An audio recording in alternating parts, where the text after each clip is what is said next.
بخشش تیری آنکھوں کی طرف دیکھ رہی ہے، محسن تیرے دربار میں چپ چاپ کھڑا ہے، چپ چاپ کھڑا ہے، چپ چاپ کھڑا ہے۔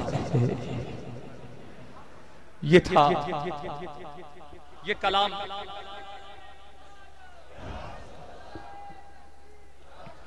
آپ دیکھ رہے ہیں، آصف بھائی ساتھ بھی دے رہے ہیں، نعت خوانوں کو بھی سن رہے ہیں اور اسٹیج پہ بھی موجود۔ اس کی دو وجوہات ہیں۔ ثنا خان تو اب ہیں ہی، وہ پہلی وجہ تو یہ ہے آپ کو مدعو کیا گیا، اور دوسری کہ آپ میزبانوں میں بھی شامل ہیں۔ ڈاکٹر صاحب محبتیں آپ کے ساتھ ہیں، اللہ رب العزت سلامت رکھے۔ میں اب کیا تعارف کرواؤں اس شاعر کا جس کے اتنے اشعار جو ہیں پورے کا پورا کلام میں نے پڑھا ہے، اور میں نے پورا ناپ تول کے میں نے ایک دو لفظ آپ کی بغیر اجازت کے اس میں نے کچھ ایڈ کیا ہے، اور وہ انہوں نے مجھے کہہ دیا کہ ٹھیک جہاں بھی آپ نے تبدیلی کی وہ اچھی لگی۔ وہ لفظ غلط نہیں تھے، بس میں نے اس کی تبدیلی کی ہے ذوق بڑھانے کے لیے۔ میں دعوت دوں گا اشفاق احمد شرازی صاحب کو کہ آپ تشریف لائیں۔ اسی طرح بہت کلام اس میں موجود ہیں۔ سرکار کی بارگاہ میں عقیدت کے پھول نشاور کرنے کا شرف حاصل فرمائیں گے۔ آپ سرکار کی بارگاہ میں درود پاک کا ورد جو ہے وہ جاری ہے۔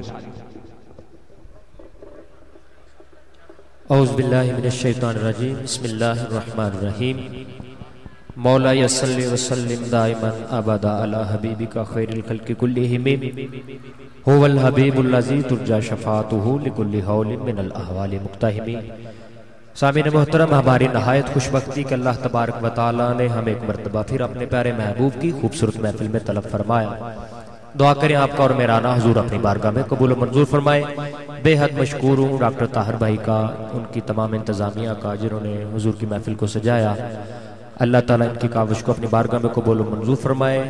بے حد مشکور ہوں جناب اپنے برادر مکرم آصف چشتی بھائی جو کسی تعارف کے محتاج نہیں، ان کی محبتیں، عابد خیال بھائی ان کی محبتیں حضور کی محفل میں حاضری کا سبب بنی۔ دعا کریں آپ کا اور میرانہ حضور اپنی بارگاہ میں قبول و منظور فرمائے۔ بلند بارگاہ میں بلند آواز سے درود پاک کا نذرانہ پیش کیجیے۔ صلی اللہ علیہ یا رسول اللہ وسلم علیہ یا حبیب اللہ۔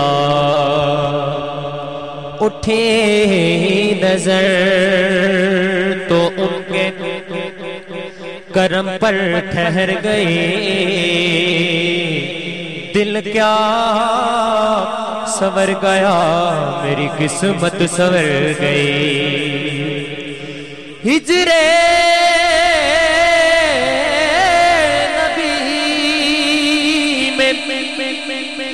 آہ کہاں بے اثر گئی، تڑپے جو ہم یہاں تو مدینے خبر گئی۔ تیرے اوصاف کا جب پہلو نظر آتا ہے، تیری تعریف سناتے ہوئے ڈر آتا ہے۔ شیرازی نظر جھکا کر درود پڑھتا ہوں، میرے خیالوں میں جب طیبہ نگر آتا ہے۔ پڑھیے صلی اللہ علیہ یا وسلم علیہ یا حبیب اللہ۔ اپنی حاضری کا آغاز حمد باری تعالیٰ کے چند اشعار سے کرتا ہوں، بڑی محبت سے سماعت فرمائیں۔ کرد کرم رب سایاں، کرد کرم رب سایاں۔ اللہ پاک کا کرم کون کون چاہتا ہے؟ دونوں ہاتھوں کو بلند کیجیے اور محبت کے ساتھ مل کے کہیے،